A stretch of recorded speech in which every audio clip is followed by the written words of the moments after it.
हरे कृष्णा। श्री शिवाय नमस्तुभ्यम। आप सभी का दिन शुभ हो। महादेव का आशीर्वाद आप और आपके परिवारजनों पर सदा बना रहे। भारतीय संस्कृति में हर व्रत और पर्व का अपना विशेष महत्व होता है, लेकिन प्रदोष व्रत की महिमा तो स्वयं देवताओं ने भी गाई है। जब भी प्रदोष का पावन संयोग शुक्रवार के दिन आता है, तो इसे शुक्र प्रदोष व्रत कहा जाता है।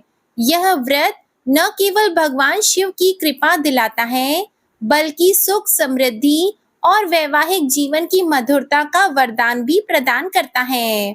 क्या आप जानते हैं कि इस व्रत की कथा सुनने मात्र से पाप नष्ट हो जाते हैं और भगवान शिव अपनी विशेष कृपा बरसाते हैं? आज हम आपको सुनाने जा रहे हैं शुक्र प्रदोष व्रत की अद्भुत कथा, जो आपके जीवन में नया प्रकाश और सकारात्मक ऊर्जा भर देगा। आज की कथा से पहले हम सभी मिलकर प्रार्थना करें। हे भोलेनाथ, हम आपके भक्त होकर भी अज्ञान और मोह में उलझे रहते हैं। हमारे मन, वचन और कर्म पवित्र नहीं रह पाते। यदि आज आपकी कथा के श्रवण और व्रत के पालन में कोई भूल या त्रुटि रह जाए, तो आप कृपालु होकर उसे क्षमा कीजिएगा। हे महादेव, आप ही कलयुग के एकमात्र तारणहार हैं। आपकी कृपा से ही समस्त पापों का विनाश होता है और जीवन मोक्ष मार्ग की ओर अग्रसर होता है। इस बार आश्विन महीने के कृष्ण पक्ष में आने वाला प्रदोष व्रत 19 सितंबर दिन शुक्रवार को है और इस दिन प्रदोष काल का समय रहेगा शाम 6:21 से रात 8:43 तक। इस समय में आप शिवजी की पूजा करके कथा का श्रवण अगर करते हैं, तो आपको आपके द्वारा की गई समस्त पूजा का और रखे गए व्रत का पुण्य भी अवश्य प्राप्त होगा। आइए अब सुनते हैं शुक्र प्रदोष व्रत की बड़ी ही अद्भुत कथा। कथा के अनुसार प्राचीन समय में एक नगर में 3 मित्र रहा करते थे। तीनों ही आपस में घनिष्ठ मित्र थे। इन तीनों में एक राजा का बेटा था, दूसरा ब्राह्मण पुत्र और तीसरा एक सेठ का पुत्र था। राजकुमार और ब्राह्मण के पुत्र का तो विवाह हो चुका था, लेकिन सेठ के पुत्र के विवाह के बाद गौना नहीं हुआ था। एक दिन तीनों मित्र आपस में नारियों पर चर्चा कर रहे थे। ब्राह्मण पुत्र ने नारियों की प्रशंसा करते हुए कहा कि नारी के बिना घर भूतों का डेरा होता है। यह वचन सुनकर सेठ के पुत्र ने अपनी पत्नी को घर लाने का तुरंत निश्चय किया। अब सेठ का पुत्र अपने घर गया और अपने माता पिता को इस बारे में बताया। तब उसके माता पिता ने अपने बेटे से कहा कि बेटा, अभी शुक्र देवता डूबे हुए हैं। इन दिनों में बहू बेटियों को उनके घर से विदा कराकर लाना शुभ नहीं होता, इसलिए शुक्रोदय के बाद ही तुम अपनी पत्नी को विदा कराकर लाना। सेठ का पुत्र अपनी जिद पर अड़ा रहा और पत्नी को लेने ससुराल जा पहुंचा। सास ससुर ने भी उसको समझाने की बहुत कोशिश की, किंतु वह नहीं माना। अंत में विवश होकर उन्हें अपनी कन्या को विदा करना पड़ा। ससुराल से विदा होकर सेठ का पुत्र अपनी पत्नी के साथ नगर से बाहर निकला ही था कि उनकी बैलगाड़ी का पहिया टूट गया और एक बैल की टांग भी टूट गई। पत्नी को भी बहुत चोट आई। सेठ के पुत्र ने आगे चलने का प्रयास जारी रखा। कुछ दूर आगे बढ़े थे कि तभी कुछ डाकुओं ने उन्हें घेर लिया और वे उनका सारा धन लूट कर ले गए। अब किसी तरह सेठ पुत्र अपनी पत्नी के साथ जैसे तैसे रोता हुआ घर पहुंचा। तभी सांप ने उसे काट लिया। उसके पिता ने वैद्यों को बुलाया। तब उन्होंने कहा कि आपका पुत्र 3 दिन में प्राण त्याग देगा। उसी समय इस घटना का पता ब्राह्मण पुत्र को भी लगा। तब उसने सेठ के घर आकर कहा कि आप अपनी बहू को अपने पुत्र सहित उसके मायके भेज दो। यह सारी बाधाएं इस कारण से ही आई हैं कि आपका पुत्र शुक्रास्त में पत्नी को विदा करके ले आया है। यदि यह अपने ससुराल पहुंच जाएगा तो बच जाएगा। सेठ को ब्राह्मण पुत्र की बात समझ में आ गई। उसने अपने पुत्र और पुत्र वधू को वापस लौटा दिया। वहां पहुंचते ही सेठ पुत्र की हालत ठीक होनी शुरू हो गई और फिर उसने शेष जीवन अपनी पत्नी के साथ में सुखपूर्वक बिताया। इसलिए पति की लंबी उम्र, दाम्पत्य जीवन सुखी बनाने के लिए और सभी मनोकामनाओं की पूर्ति के लिए शुक्र प्रदोष व्रत के दिन इस कथा को अवश्य ही पढ़ना या सुनना चाहिए। प्रिय भक्तजनों, अभी-अभी हमने शुक्र प्रदोष व्रत की पावन कथा का श्रवण किया। कथा का स्मरण मात्र ही जीवन के सभी पापों का नाश करता है और भगवान शिव की कृपा का सागर भर देता है। किंतु शास्त्रों में यह कहा गया है कि कथा को पूर्णता तभी प्राप्त होती है जब इस दिन की मुख्य अधिष्ठात्री देवी का स्मरण और उनकी महिमा का वर्णन और उनका स्तोत्र भी गाया जाए, क्योंकि व्रत और कथा केवल नियम और विधि नहीं है, ये तो उस दिव्य शक्ति की साधना है जिनके अधिष्ठान में ये संपूर्ण तिथि फलदायी मानी जाती है। जैसे शिव जी की कृपा के बिना कोई भी व्रत सफल नहीं होता, वैसे ही उस दिन की अधिष्ठात्री देवी की पूजा और स्तुति किए बिना कथा भी अधूरी रह जाती है। और आप सभी जानते हैं कि शुक्रवार की अधिष्ठात्री देवी स्वयं माता महालक्ष्मी है। वह लक्ष्मी जी जो केवल धन की देवी ही नहीं, बल्कि सौभाग्य, सुख, शांति, ऐश्वर्य, प्रेम, दाम्पत्य और समृद्धि की भी अधिष्ठात्री हैं। और अगर घर में लक्ष्मी जी का वास हो तो शिव भक्ति और व्रत के सभी फल सहजता से ही जीवन में उतर जाते हैं। लेकिन अगर लक्ष्मी जी कृपा ना करें तो बड़े से बड़ा पुण्य भी जीवन में टिक नहीं पाता।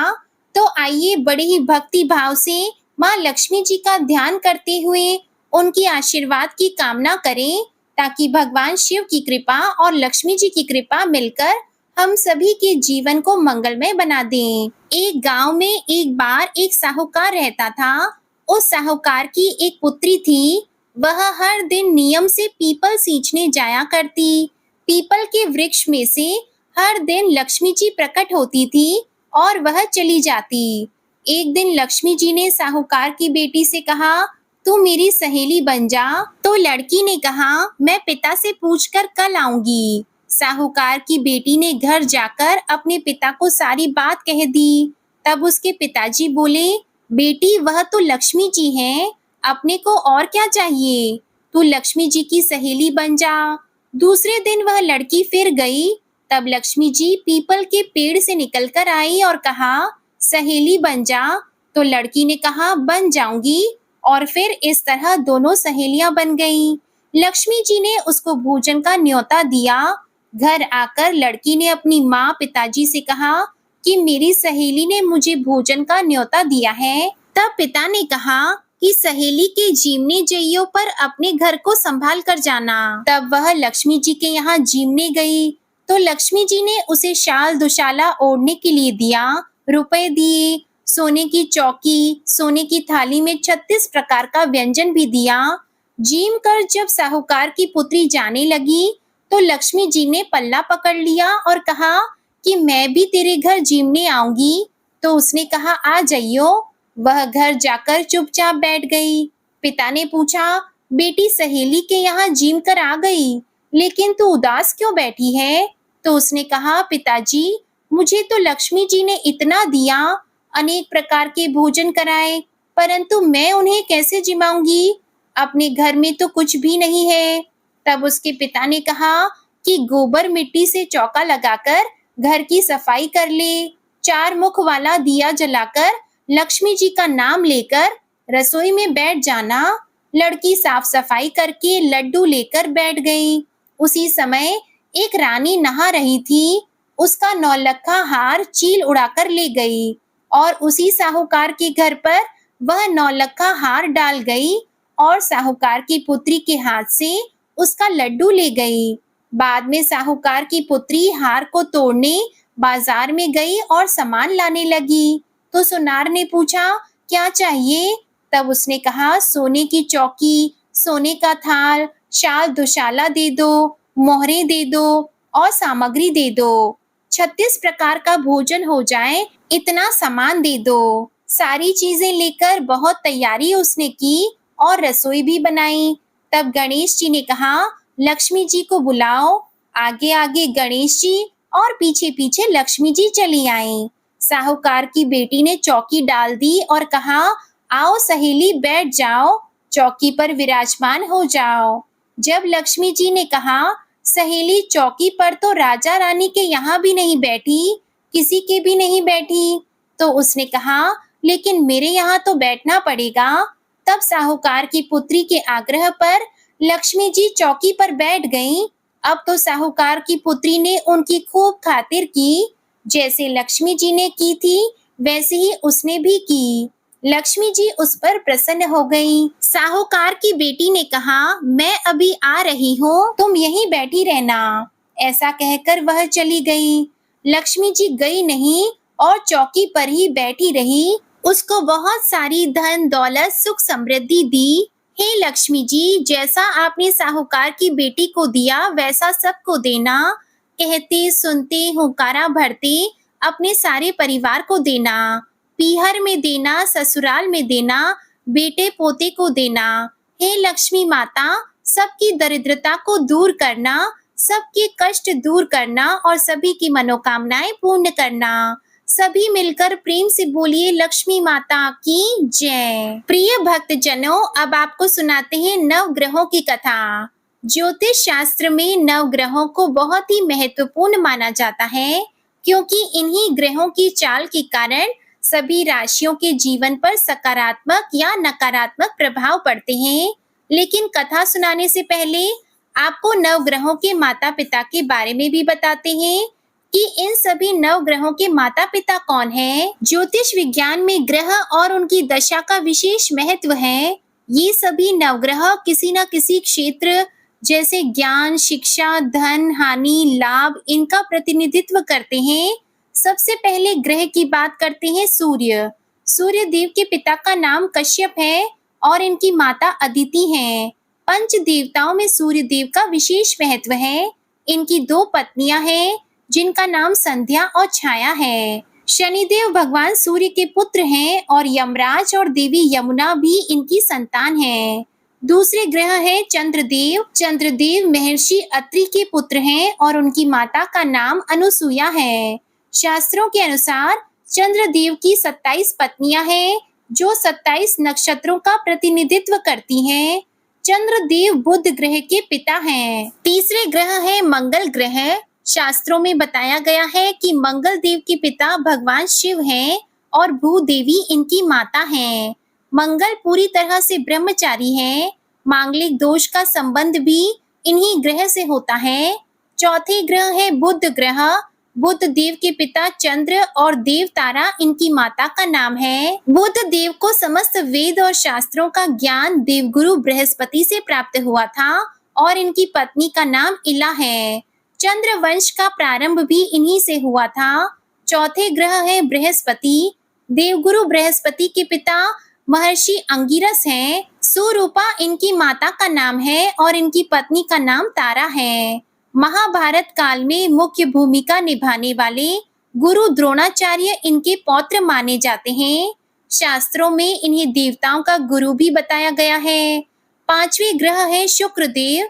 शुक्रदेव के पिता भृगु ऋषि हैं और काव्य माता इनकी माता का नाम है। इन्हें कठिन तप के कारण भगवान शिव से मृत संजीवनी विद्या प्राप्त हुई थी। इनकी पत्नी का नाम जयंती है, जिन्हें देवराज इंद्र की पुत्री के रूप में जाना जाता है। छठे ग्रह है शनि ग्रह।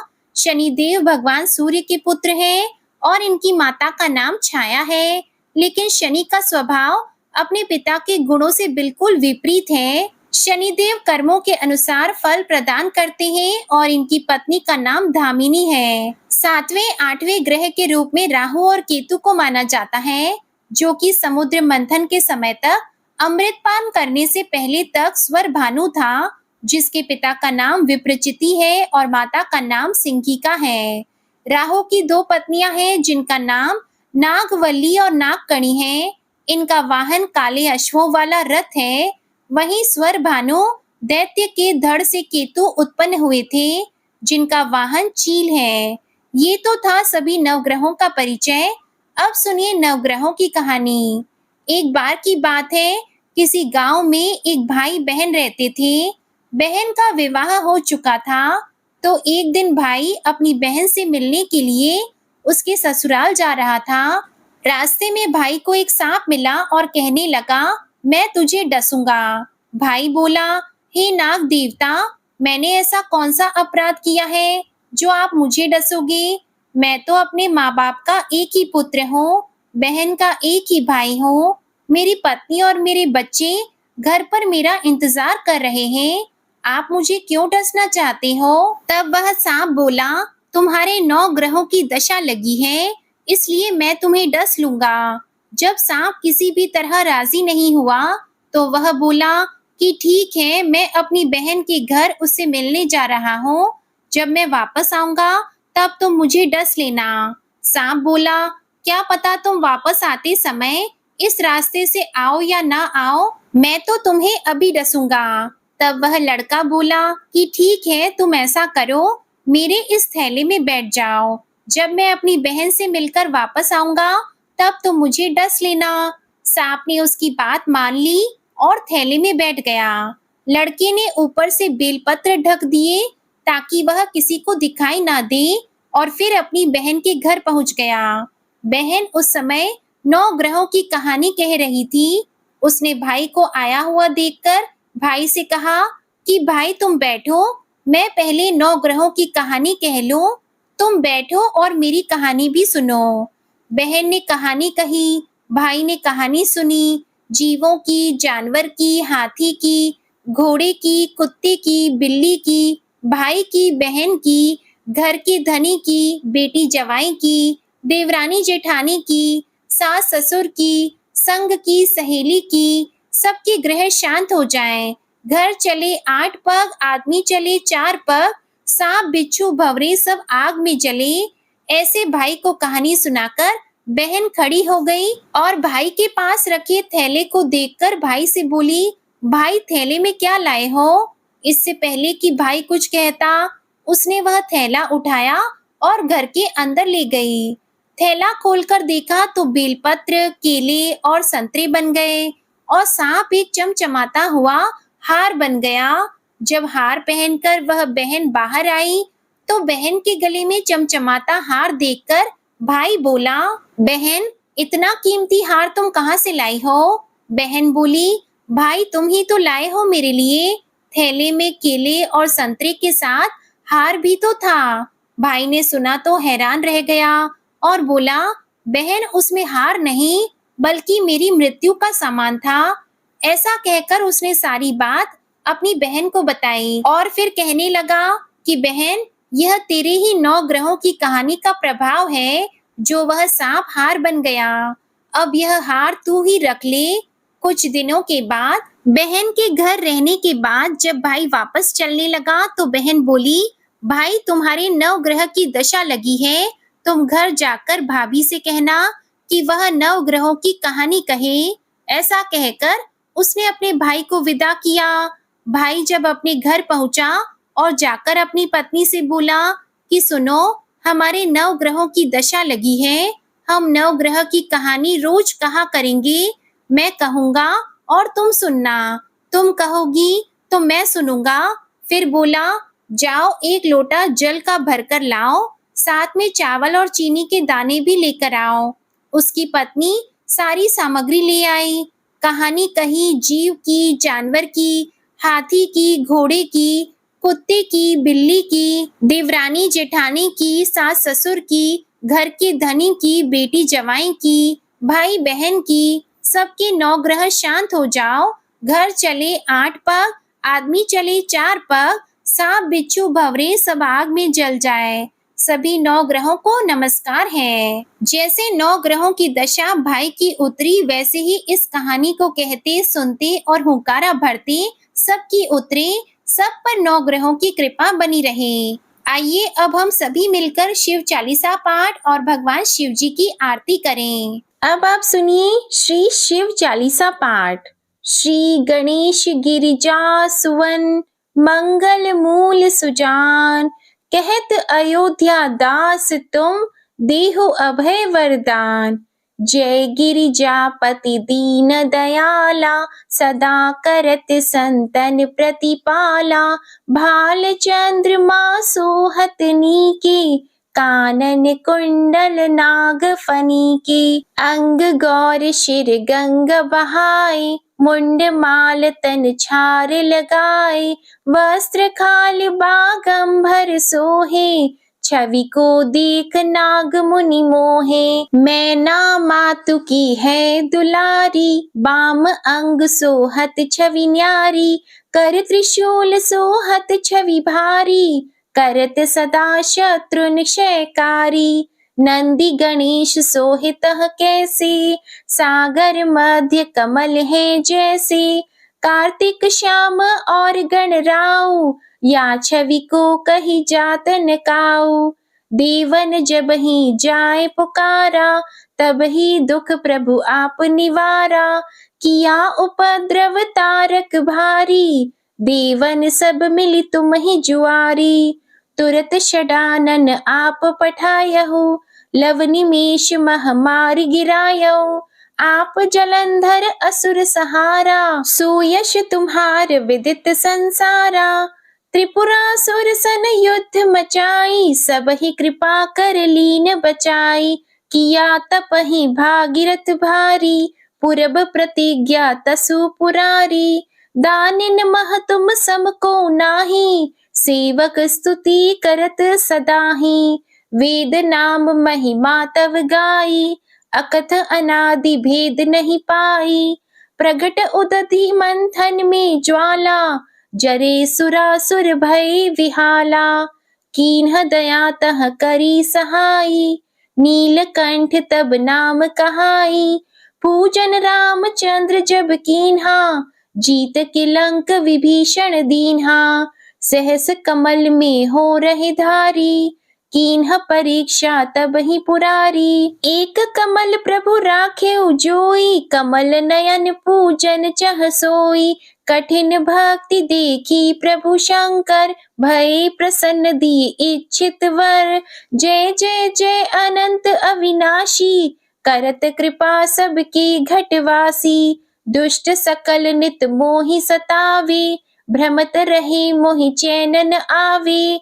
त्राहि त्राहि मैं नाथ पुकारो, यही अवसर मोहि आन उबारो। ले त्रिशूल शत्रुन को मारो, संकट से मोहि आन उबारो। मातु पिता भ्राता सब कोई, संकट में पूछत नहीं कोई। स्वामी एक है आस तुम्हारी, आया हरहु अब संकट भारी। धन निर्धन को देत सदाहि, जो कोई जाचे वो फल पाहि। अस्तुति के ही विधि करो तुम्हारी, क्षमहु नाथ अब चूक हमारी। शंकर हो संकट के नाशन, मंगल कारण विघ्न विनाशन। योगी यति मुनि ध्यान लगावे, नारद शारद शीश नवावे। नमो नमो जय नमो शिवाय, सुर ब्रह्मादिक पारन पाए। जो यह पाठ करे मन लाई, तापार होत है शंभु सहाय। ऋण के हो जो कोई अधिकारी, पाठ करे सो पावन हारी। पुत्रहीन कर इच्छा कोई, निश्चय शिव प्रसाद तेहि होई। पंडित त्रयोदशी को लावे, ध्यान पूर्वक होम करावे।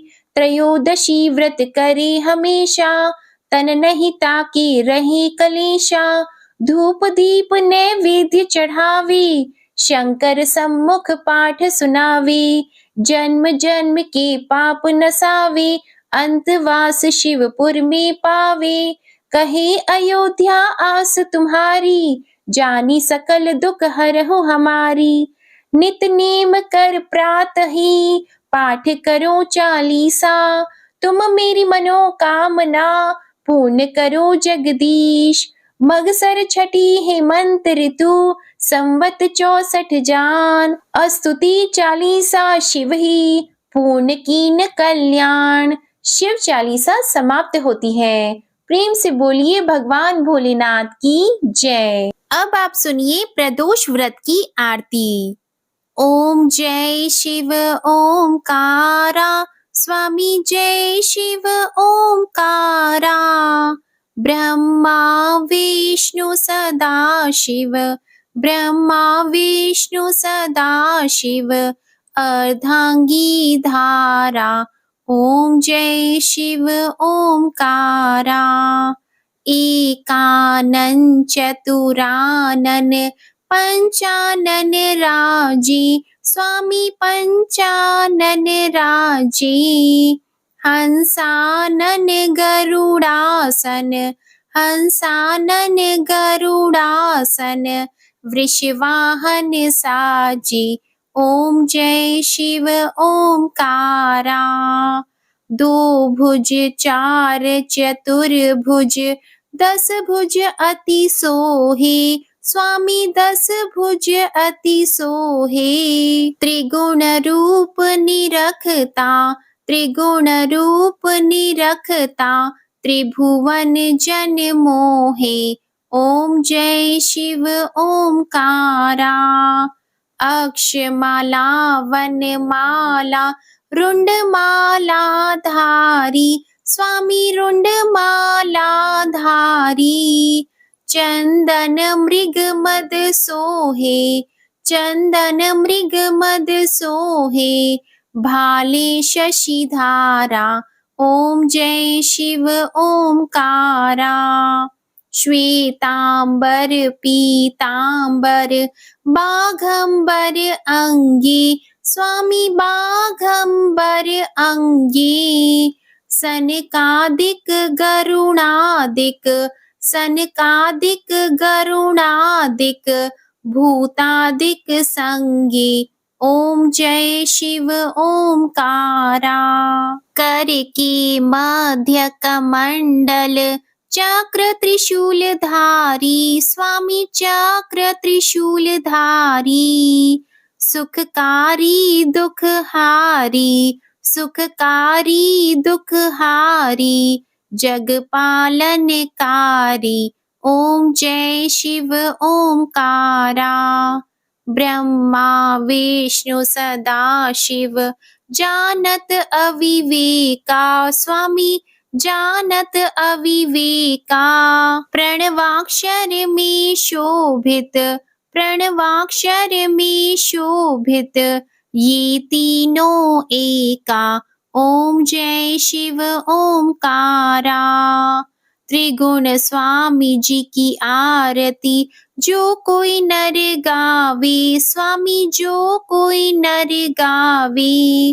कहत शिवानंद स्वामी रटत भोलानंद स्वामी। सुख संपत्ति पावे। ओम जय शिव ओमकारा। ओम जय शिव ओमकारा। स्वामी जय शिव ओमकारा। ब्रह्मा विष्णु सदाशिव अर्धांगी धारा। ओम जय शिव ओमकारा। ओम जय शिव ओमकारा। ओम जय शिव ओमकारा। प्रेम से बोलिए भोलेनाथ जी की जय। आपको आज की कथा पसंद आए तो वीडियो को लाइक करके चैनल जरूर सब्सक्राइब कीजिएगा और कमेंट में हर हर महादेव जरूर लिखिएगा। इसी के साथ आप हमारे चैनल पर संतोषी माता की व्रत कथा भी जरूर सुनिएगा। जय भोलेनाथ।